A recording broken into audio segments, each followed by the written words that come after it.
19 का जो act fail हुआ है उसके सुधारों के लिए, तो बोला प्रांतों में सरकारों का गठन होगा। क्या बोलेंगे आपका? फॉर्मेशन ऑफ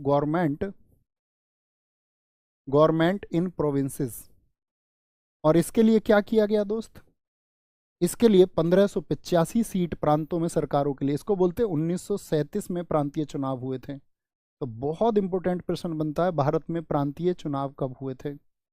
पहली बार प्रांतीय चुनाव 1937 में प्रोविंशियल इलेक्शंस हुए। क्या हुए? प्रोविंशियल इलेक्शंस कब हुए थे? 1937 में हुए थे। कितनी सीट थी ये? यहाँ पे याद रख लेना, प्रोविंशियल इलेक्शंस को अगर हम समझें तो यहाँ पे टोटल प्रांतों में 1585 सीट थी। 1585 सीट थी। कभी भी पूछे कांग्रेस को कितनी सीट मिली थी, ठीक है, इसमें 1550 सीट में एक पॉइंट और लिखना है यहाँ पे, जो 482 सीट्स थी वो आपका मुस्लिम लीग के लिए रिजर्व्ड थी। ठीक है, मुस्लिम लीग नहीं, मुस्लिमों के लिए रिजर्व्ड थी, मुस्लिमों के लिए वो आरक्षित थी। ये भी बहुत इंपॉर्टेंट प्रश्न बनता है। क्या बनेगा? 1937 के प्रांतीय चुनावों में मुसलमानों के लिए आरक्षित सीटों की संख्या कितनी है? और इसमें कांग्रेस कितनी जीती थी? याद रख लेना, कांग्रेस विंस 707 सीट्स। कितनी सीट इसने जीत ली चुनावों में? और याद रख लेना, 5 में तो जो है ना, 5 में इन्होंने मेजोरिटी के साथ में सरकार बनाई। 5 प्रांतों में, ठीक है, 5 प्रांत में बहुमत की सरकार, मेजोरिटी की गवर्नमेंट कांग्रेस की उस टाइम पे बनी प्रांतीय चुनावों में। और जिसमें से एक आपका बिहार था। पूछा जाता है 1937 के चुनावों में किस में मेजोरिटी मिली थी? बिहार में कांग्रेस को, जिसमें आपका श्री कृष्ण सिंह पहले बिहार के मुख्यमंत्री हुए, आप सब जानते होंगे। ये जो पहले बिहार के मुख्यमंत्री पूछे जाते हैं ना कि भैया बिहार जी के पढ़नी होगी, नहीं, ये पॉलिटी में आपको पढ़ना होता है यहाँ पे। उड़ीसा के वीएन दास थे, क्योंकि बिहार और उड़ीसा अलग अलग हो गए थे, वीएन दास। तीसरा जो पूर्ण बहुमत इनको मिला था वो मद्रास में गांधी जी के समधी थे यहाँ पे, सी राजगोपालाचारी, सी राजगोपालाचारी। ठीक है, और एक चौथा आपका यूपी में कौन बने थे पहले मुख्यमंत्री, बताएं जरा? गोविंद बल्लभ पंत, गोविंद बल्लभ पंत। ठीक है, और पांचवा आपका जो सेंट्रल प्रोविंस था, सीपी, लिख लेना, मध्य प्रांत, एनवी खरे, एनवी खरे। ठीक है, ये बात याद रखें।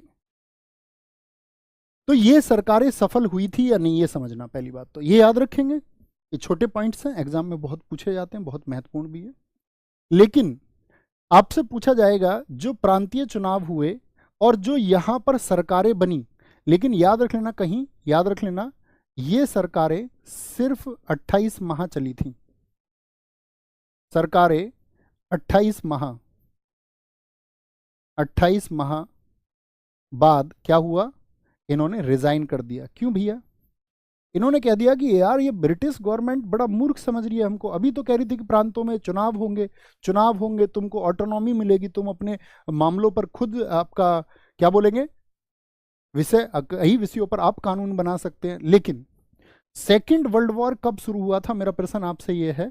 तो आप कहेंगे भैया जो सेकेंड वर्ल्ड वॉर था हमारा, द्वितीय विश्व युद्ध, वो शुरू हुआ था 1939 से 45। और यहां इस समय पर जो वायसराय था इंडिया में, जो वायसराय था इंडिया में, वो कौन था? वो था लिनलिथगो। लिनलिथगो, लिनलिथगो, लिनलिथगो दरअसल में 1936 से लेकर के 1943 तक वायसराय रहा है इंडिया का। तो इस लिनलिथगो ने क्या बोल दिया कि सेकेंड वर्ल्ड वॉर में हम, यानी कि हम भारतीय ब्रिटेन के साथ में। लेकिन क्या हम ब्रिटेन के साथ में थे? नहीं, अपने आप खुद ही घोषणा कर दी लिनलिथगो ने कि सेकेंड वर्ल्ड वॉर में भारतीय हमारे साथ हैं। फिर इसका बड़ा अपोज हुआ, बोले फिर क्या फायदा, हमारे डिसीजंस तो तुम ले रहे हो खुद। तो इनके बाद में क्या हुआ, इन 28 माह बाद इन सरकारों ने इस्तीफा दे दिया और मुस्लिम लीग को यहां पर बड़ी खुशी हुई। तो बोलते हैं कि यहां पर जब इन्होंने इस्तीफा दिया तो यहां पे कहीं किनारे पे लिखना, मुस्लिम लीग ने मुक्ति दिवस, लिबरेशन डे मनाया था। क्योंकि मुस्लिम लीग चुनावों में तो बहुत सफल नहीं हो पाया था। तो कब मना था? 22 दिसंबर 1939 को, जिस दिन इन्होंने इस्तीफा दिया था। और इसी दिन मुस्लिम लीग ने मुक्ति दिवस लिबरेशन डे मनाया। कौन सा डे बनाया? Liberation day. अब बहुत सारे यहाँ पे विशेषज्ञ लोग ये कहते हैं कि कांग्रेस की सरकार को अपना इस्तीफा नहीं देना चाहिए था। कांग्रेस की सरकार अगर इस्तीफा ना देती और अपनी स्थिति के लिए यहाँ पर बने रहकर विरोध करती तो भारत में मुस्लिम लीग ने जो पैर जमाए वो पैर जमाने का मौका मुस्लिम लीग को ना मिला होता। यानी इसके बाद में वो आपका ताकत की तरफ और ज़्यादा बढ़े। आप लोगों ने देखा होगा 1940 में तो बहुत ज़बरदस्त तरीके से पाकिस्तान की मांग उठना शुरू हो गई थी, क्योंकि इन चुनावों में कांग्रेस को मेजोरिटी मिली थी। 5 में तो मिली, 3 स्टेट्स में कांग्रेस की मिली जुली सरकार थी। मुस्लिम तो कहीं पर इस चुनाव में सफल ही नहीं था। कहते हैं कि कांग्रेस के कंपैरिजन में सिर्फ 4% वोट मुस्लिम लीग को मिले थे। तो आप समझ सकते हैं इस बात को। तो बहुत सारे लोगों ने बोला कांग्रेस को क्या इस्तीफा देना चाहिए था, कांग्रेस सरकार को? आप बताएं, आप क्या समझते हैं, यस और नो? आप कहेंगे नहीं देना चाहिए था। भारत की राजनीति में इस इस्तीफे का बड़ा महत्व है कि इसके बाद में क्या बोलेंगे, जो मुस्लिम लीग है उसको पनपने का अवसर मिला।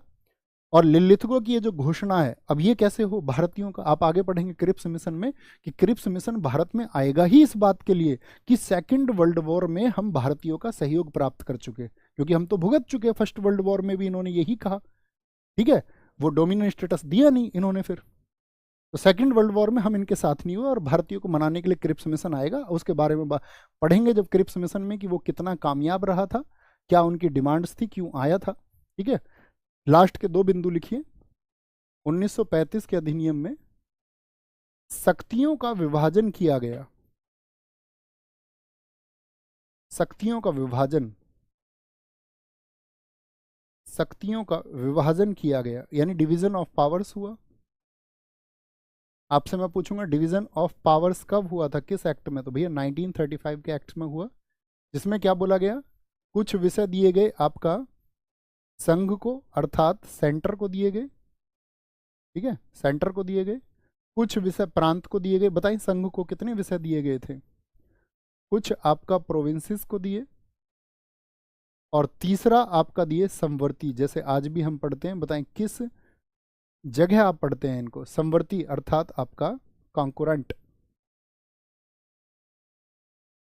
देखो संघ सूची जो बनाई गई, जिसको सेंट्रल लिस्ट हम बोलते हैं, या प्रोविंशियल लिस्ट जिसको हम प्रांत सूची, या समवर्ती सूची जिसको हम कॉन्कुरेंट लिस्ट कहते हैं। ठीक है, संघ सूची पर भैया कानून कौन बनाएगा?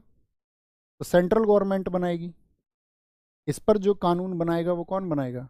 लॉ मेकिंग कौन करेगा इन विषयों पर? यहाँ पर करती है आपका केंद्र सरकार।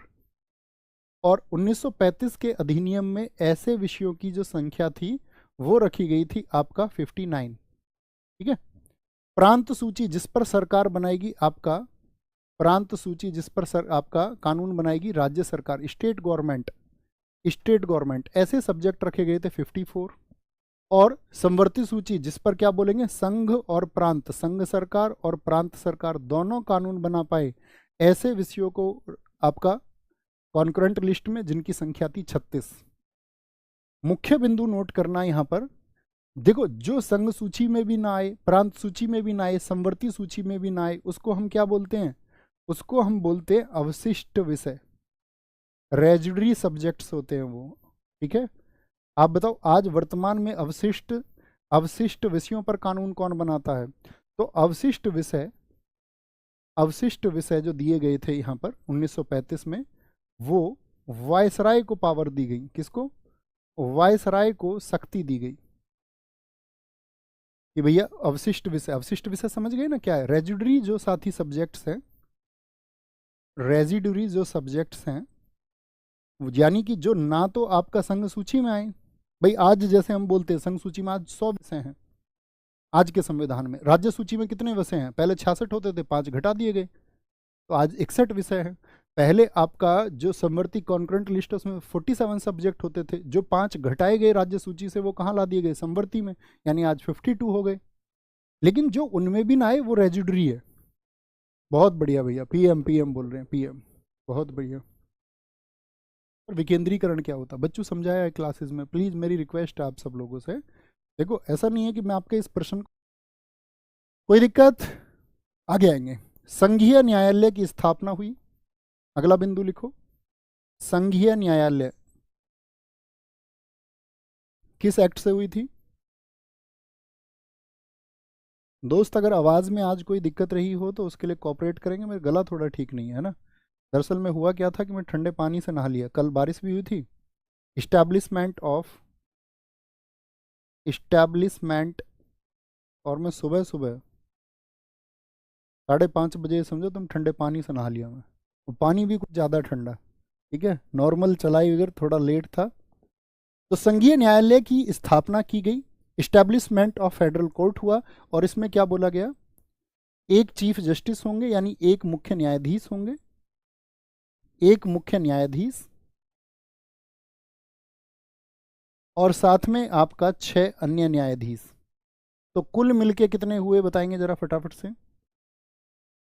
एक तो आपका किसकी, चीफ जस्टिस की व्यवस्था की गई, एक तो चीफ जस्टिस होंगे, और एक होंगे आपका 6 अदर जस्टिस, ठीक है। और जो पहले चीफ जस्टिस बने थे वो कौन बने थे, ये आपको बताना है। पहले चीफ जस्टिस, पहले मुख्य न्यायाधीश जो बने थे वो बने थे मॉरिस गोयर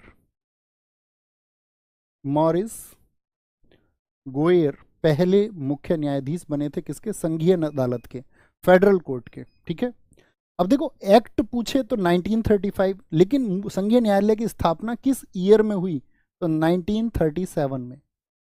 इसको इंपोर्टेंट मार्क करके रखना, सर्कल करके।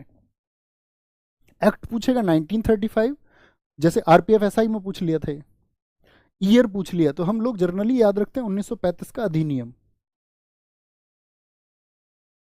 ठीक है। एक मुख्य न्यायाधीश, ओके। अगली बात पर आते हैं। बिहार और उड़ीसा का विभाजन किया गया था इसी एक्ट से, तभी तो 11 हुए थे। बिहार और उड़ीसा का विभाजन,